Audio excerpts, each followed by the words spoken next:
नमस्कार, मैं सुनीता कथा मंथन में आप सबका स्वागत करती हूँ। कथा मंथन में आज सुनिए मालती जोशी जी की कहानी शुभकामना। मालती जोशी जी की अन्य कहानियाँ और उपन्यास आपको हमारी प्लेलिस्ट से मिल जाएंगे। लिंक आपको डिस्क्रिप्शन बॉक्स तथा आई बटन में मिल जाएगा। ब्लॉग का लिंक डिस्क्रिप्शन बॉक्स में है। आप वहाँ जाकर के उनके सारे उपन्यास और कहानियाँ सुन सकते हैं। तो शुरू करते हैं कहानी शुभकामना, लेखिका मालती जोशी। जिस समय आखिरी मेहमान विदा हुए रात के 11 बज रहे थे। निमंत्रण पत्र में समय सीमा ना रखते हुए हमने सौजन्यवश ही लिख दिया था। आपके आगमन तक जनता ने उसे शब्दशः मान लिया था। हॉल के खाली होते ही हमने श्रांत क्लांत जोड़े को मंच से उतारा। थोड़ा सा मुंह झुकाकर होटल भी भेज दिया। बच्चों ने होटल पैराडाइज में पहले से ही भैया भाभी के लिए एक बढ़िया स्वीट बुक करके रखा था। नव दंपति से निपटकर मैंने अपने मेहमानों पर दृष्टि डाली। कुछ लोग तो घर जा चुके थे, पर 10-20 अब भी यहाँ वहाँ बिखरे हुए थे। इन्हें घर ले जाना एक समस्या थी।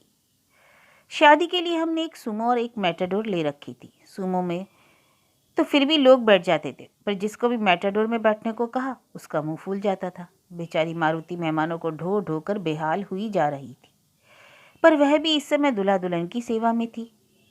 सुनो, ये एकाएक सामने आकर खड़े हो गए। मैं बहुत थक गया हूँ, मैं घर चलता हूँ। तुम लोग सब समेटकर सुमो से आ जाना। थके हुए तो वे वाकई ही लग रहे थे। 5-6 दिनों से घर की सारी व्यवस्था उलट पुलट हो गई थी। ना ठीक से सो पा रहे थे, ना खा पा रहे थे। बदपरहेजी के कारण बीमार भी पड़ गए थे। दवाइयाँ भी समय पर ले नहीं पा रहे थे। एक तो बारात के साथ लखनऊ तक का सफ़र और फिर लौटकर रिसेप्शन की तैयारी। थकना तो स्वाभाविक ही था, पर गृह स्वामी ही चले जाएंगे तो यहाँ का क्या होगा। मैं पशुपेश में थी कि ये पास आकर फुसफुसाए, थोड़ा समझने की कोशिश करो। मैं नहीं जाऊँगा तो मैटाडोर में कोई नहीं जाएगा। फिर आधी रात तक इन लोगों को ढोते रहना होगा। ना हो तो तुम चली जाओ, मैं रुक जाता हूँ। और मेरा जाना तो किसी तरह संभव नहीं था। ही आज्ञा दे दी। यूं हुआ कि सोनल और राहुल भी मेरे साथ ही रहेंगे। फौरन इन्होंने चाची, ताई, बुआ, मौसी, मामी आदि को इकट्ठा किया और घर के लिए रवाना हो गए। तब मैंने राहत की सांस ली। मम्मा मम्मा, मैं तो इतनी थक गई हूँ कि बस, सोनल ने कहा और स्टेज पर जाकर एक कुर्सी में धंस गई। वाह, क्या आरामदेह कुर्सी है। मम्मा, इस लड़की की चालाकी देखो, राहुल ने कहा। किस खूबी से आपको अपने मन की बात बता रही है, पर देवी थोड़ा सब्र करो। मेरा ना सही मम्मी पापा का ही ख्याल कर लो। बेचारे अभी एक शादी से उभरे नहीं हैं और तुमने अपनी अर्जी लगा दी। बकवास मत करो, मैंने सिर्फ कुर्सी की बात की थी। And really it is so comfortable.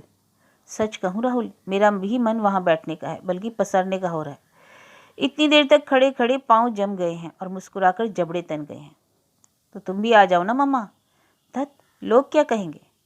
बैठ जाओ मम्मा, अब कौन आएगा, राहुल ने कहा। और आएगा भी तो समझ जाएगा कि वह इतना लेट पहुंचा है और दुल्हन बूढ़ी हो गई है। खबरदार जो मेरी माँ को बूढ़ी कहा, सोनल चीखी। अरे कहने दे, सास तो बन ही गई हूँ, साल भर में दादी भी बन जाऊंगी। बुढ़ापे में और क्या कसर है। लेकिन बेटे, हम लोग क्या यहाँ कुर्सियों का मुआयना करने के लिए रुके हैं? ये सब समेटेगा कौन? समेटने को है ही क्या मम्मा, ये इतने सारे बुकेज ही तो हैं, पड़े रहने दो। घर पर क्या बागीचा लगाना है? सोनल बोली। इससे तो अच्छा था कुणाल के साथ ही रखवा देते, उसका कमरा सज जाता। आप भी मम्मा पता नहीं कहाँ की कौड़ी ले आती हैं। भैया का कमरा क्या इन फूलों का मोहताज है? वहाँ तो ऑलरेडी महक रहा होगा। पता है, अकेले फ्लावर डेकोरेशन के 1,500 दिए हैं। 1,500? मेरी आंखें आश्चर्य से फैल गईं। अब प्लीज़ मम्मा, पापा को मत बताइएगा। It is on me, Rahul गिड़गिड़ाया। It is on we, Sonal चीखी। हाँ बाबा, इट इज़ ऑन वी। यह हम दोनों की ओर से भैया भाभी को तोहफा है। चलो ठीक है, पर अब बताओ इन तोहफों का क्या करें? यह भी तो एक सोचने वाली बात है। इससे तो अच्छा था सचमुच के तोहफे ही ले आते। पापा ने नाहक कार्ड पर नो प्रेजेंट छपवा दिया। वे लोगों को टैक्स करना नहीं चाहते थे। तो आप क्या सोचती थी ये बुक्के फ्री में आते हैं? इनमें से छोटा भी 75 से कम का नहीं है। और वो नीले गमले वाला तो 250 का होगा, सोनल बोली। हमारी प्रिंसिपल रिटायर हुई थी तब लाए थे हम। पता नहीं तुम्हारे पापा को ये क्या जिद सवार हो गई थी। अरे मैं कहती हूँ, लोग कोई भिखमंगे हैं जो खाली हाथ तुम्हारे यहाँ खाने चले आएंगे? कुछ ना कुछ तो आदमी देता ही है, यह तो प्रेम का सौदा है। आपके यहाँ शादी है तो हम देंगे, हमारे यहाँ हो तो आप देना, हिसाब बराबर। इन्हें पता नहीं क्यों संकोच होने लगता है। रिश्तेदार नाराज हुए सो अलग, और अब ये इतने सारे फूल, क्या होगा बेचारे। They have such a short life. Sonal भावुक हो रही थी। इससे तो अच्छा था कि मिल्टन के jug, dinner set, picnic set, steel के डोंगे, चीनी के फ्लावर वास, पीतल के धूप दीदान और टेबल लैंप इकट्ठा कर लेते, कुछ तो काम आते। सोनल का दहेज ही तैयार हो जाता। मारूंगी ना। हाँ, सोनल भाई पर झपटी। बड़ी मुश्किल से उसे शांत किया जा सका। अरे ये प्रेजेंट वाले आइटम दहेज में देंगे तो रोज हमारा उद्धार होगा। हम लोगों की जब शादी हुई थी ना, तब पापा हाइडल प्रोजेक्ट पर थे। हम लोगों की बिजली फ्री थी, तो पता है, दर्जन भर हॉट लैंप, आधा दर्जन इलेक्ट्रिक प्रेस, 2 ओवन, सारे बिजली के उपकरण उपहार में मिले थे, पर एक भी काम ना आया। जब भी किसी चीज को काम में लिया, पूरे घर का फ्यूज उड़ गया। सुधरवाने जाते तो दुकानदार कहता, सर ये देने लेने वाली चीजें हैं, सब शो की होती हैं, आप तो डिब्बी को खोलिए ही मत, कहीं उठाकर दे दीजिए और गाली खाइए। मम्मा ये लोग झालर वालर उतार चुके, अब कुर्सियां उठाएंगे, जल्दी बताइए क्या तय किया। तय क्या करना है, इन फूलों का क्या करना है, पड़े रहने दो, घर में जगह भी है। तो फिर चलो। हम लोग शॉल पर्स वगैरह समेट कर बाहर आ गए। मैं और सोनल तो गाड़ी में बैठ भी गए, पर राहुल वहीं खड़ा रहा। अरे क्या हुआ मम्मा, यह बहुत अन्याय हो रहा है। कैसा अन्याय? लोगों ने ये फूल कितने प्रेम से दिए थे, उनकी शुभकामनाओं के प्रतीक हैं ये। उनका इस तरह निरादर करना अच्छा नहीं लग रहा। इन लोगों को तो कोई कदर नहीं है, उठाकर फेंक देंगे। डोंट वरी, ये तो औने पौने दाम में उसी फ्लोरिस्ट को बेचकर पैसे खड़े कर लेंगे। Come on, don't be emotional, Sonal ने कहा। हाँ, मंदिरों में भेंट सामग्री पिछले दरवाजे से तुरंत दुकानों तक पहुंच जाती है कि नहीं, उसी तरह। फिर भी मम्मा 2-4 तो ले ही लो। राहुल भीतर गया और 2 मिनट बाद ही उसकी आवाज़ सुनाई दी, मम्मा, मम्मा प्लीज़ कम हियर। घबरा कर हम दोनों माँ बेटी और ड्राइवर हॉल की ओर भागे। राहुल उन असंख्य फूलों के बीच बैठा हुआ था। उत्तेजना से उसका चेहरा लाल हो रहा था। उसके हाथ में एक भोपाली कामदार बटुआ था, जो उसने सचमुच मुझे चुपचाप पकड़ा दिया। बटुए फौरन मैं पहचान गई। दुल्हन की हर साड़ी के साथ मैंने मैचिंग पर्स या बटुआ रखा था। उन्हीं में से यह एक था। अरे यह तो श्रेया का है।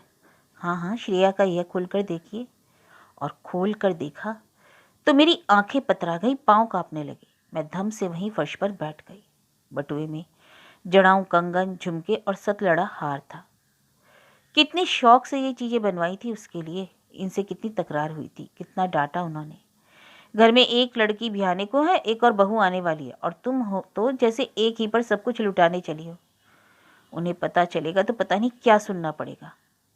दबे स्वर में बच्चों से कहा, देखो पापा से कुछ मत कहना, घर में इतने सारे मेहमान हैं, सबके सामने शुरू हो जाएंगे। नई नवेली बहू की किरकिरी हो जाएगी। और अभी कुणाल से भी कुछ मत कहना, वह भी बिल्कुल बाप पर गया है। बोलने पर आता है तो आगा पीछा कुछ नहीं सोचता। और सच तो यह है कि अभी श्रेया से भी मत बताना। सोनल, तुमसे तो खास तौर पर कह रही हूँ, जरा उसे भी अपनी गलती का एहसास होने दो। इतनी बड़ी लड़की और इतनी गैर जिम्मेदार। अरे कैसे पाई पाई जोड़ जोड़ कर मैंने एक एक चीज़ें बनवाई हैं। कोई मुझसे पूछे, वो तो पराए घर से आई है, क्या दर्द होगा। अब चले, मैंने कहा, और बटुआ छाती से लगाए भारी कदमों से उठ खड़ी हुई। लग रहा था जैसे किसी ने मेरा सारा उत्साह, सारी शक्ति निचोड़ ली है। हम लोग चलने को हुए तो देखा सोनल दूसरी ओर मुंह किए सुबक रही है। अब तुम्हें क्या हुआ, मैंने चिढ़कर कहा। मुझे लग रहा था कि मेरी सहन शक्ति चुक गई है। मम्मा प्लीज़ भाभी से कुछ मत कहिएगा, वो खुद जाते समय मुझे संभलावा आ गई हैं। खाना खाते समय मैंने ही इसे फूलों में छिपा दिया था, सोचा था जाते समय उठा लूँगी और याद ही न रहा। बेवकूफ़, जानती है आज कितने की चपत पड़ने को थी, तुमने तो कह दिया याद ही नहीं रहा। प्लीज़ मम्मा, राहुल ने सचमुच हाथ जोड़ लिए। बहू के लिए तो तुम खून के घूंट पीकर रह गई थी, पर अब बेटी पर क्यों बरस रही हो। बस अब किस्सा ख़त्म करो और चलो। चलिए गाड़ी में चलकर बैठें, मैं और बजरंग फूल उठवा कर लाते हैं। सारे फूल? हाँ हाँ, ये सारे फूल। मम्मा, ये किसी की शुभकामनाएं हैं, इन्हें हम ठुकरा कर चले जा रहे थे। सचमुच चले ही जाते तो सोचो सोचो क्या होता। हाँ सच, चले ही जाते तो क्या होता। अब तो मुझे सोचते हुए भी डर लग रहा है।